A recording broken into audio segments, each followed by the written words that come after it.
weather up there? Clear? Hello guys, welcome to Sim UK, the birthplace for ultimate realism. I've recently started a VA with Jimmy Daly in Air Hauler 2 and we're using Microsoft Flight Simulator to do it. We decided to start our business in Papua New Guinea, which means that we have a lot of mountain peaks to contend with, and we found that the cheapest default solution in Microsoft Flight Simulator 20 was the Savage Shock Ultra. Now it's a great aircraft, but that high revving Rotex 912 engine just struggles a bit when fully laden. It can't climb quick enough in order to clear those bigger peaks. So that means we're forced to climb in a continuous turn. So what we needed was more power. So I went looking for a suitable replacement from the mod community, and oh my word, did I ever find one.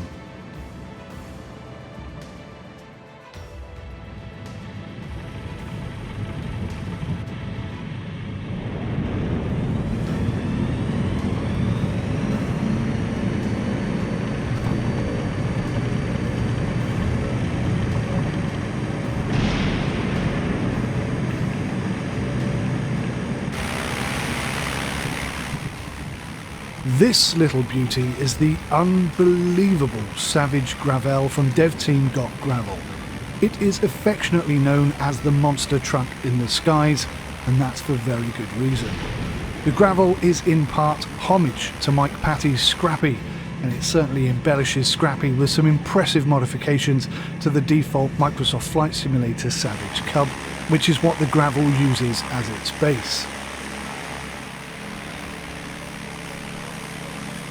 In the Gravel we have a modified 2.5 V6 Mustang engine which is kicking out a good 230 HP.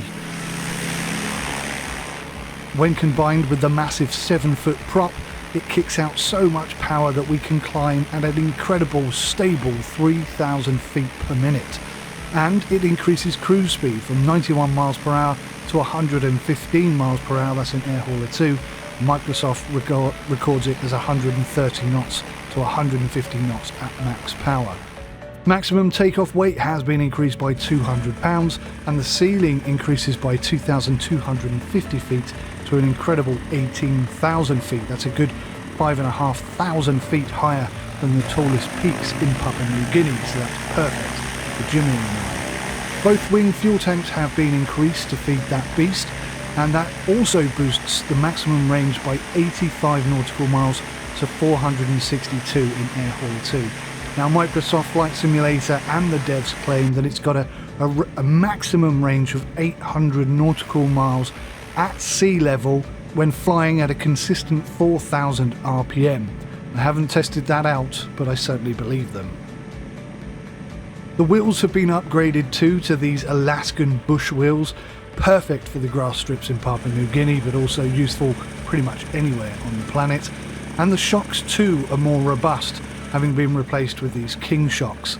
Now I'm still trying to find out the correct damage speed for the suspension so that I can enter it into Air Hauler 2, but as it is at the moment I haven't found any issues with it whatsoever.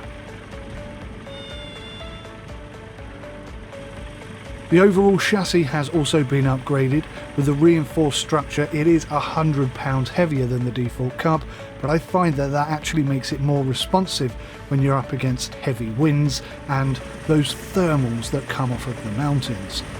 The flap action is also noticeably faster, and a third level of flaps has been introduced as well at 60 degrees, again making it the perfect solution for those short, steep approaches that we find consistently in Papua New Guinea.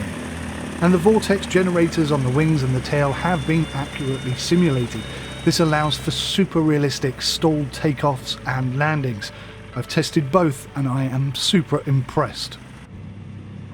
And with its super ground handling and upgraded disc brakes, you can easily smash your nose into the ground if you're not too careful. Stopping in this thing is a bit of an art form of itself. Fortunately in Papua New Guinea most of the grass runway strips are on pretty steep hills, so slowing down is not too big of an issue. But yeah, you do need to be a little bit careful. Give yourself that little bit of extra run room just so you can ease the brakes on, or maybe utilise the flaps as an additional braking source.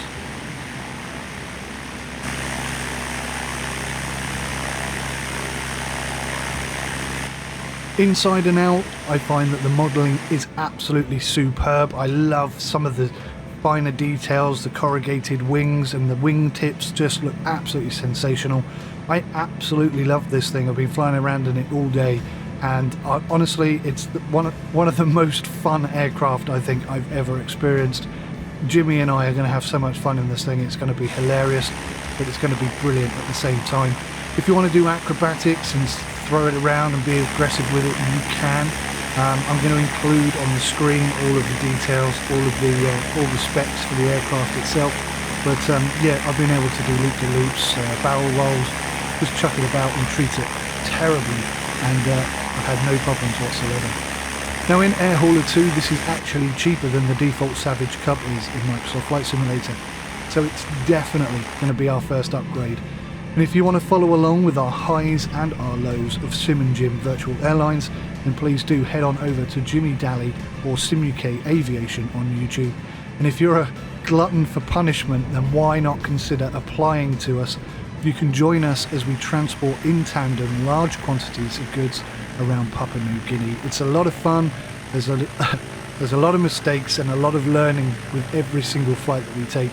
But at the end of the day, it's enjoyment, and yeah, Microsoft does a great job of recreating Papua New Guinea. So definitely come and have a little look at that, guys, and see what you think. And if you can spare a few pennies, then GotGRAVEL. If you can spare GotGRAVEL a few pounds for their excellent work, then a donation link is included in the description below.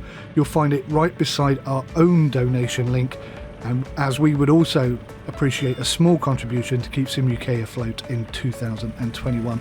We only ask that you donate us £1 a year, and with the hundreds of thousands of viewers that we get and the number of people that we're helping year in, year out, that could really add up very quickly and allow us to make even better quality content for you in the future.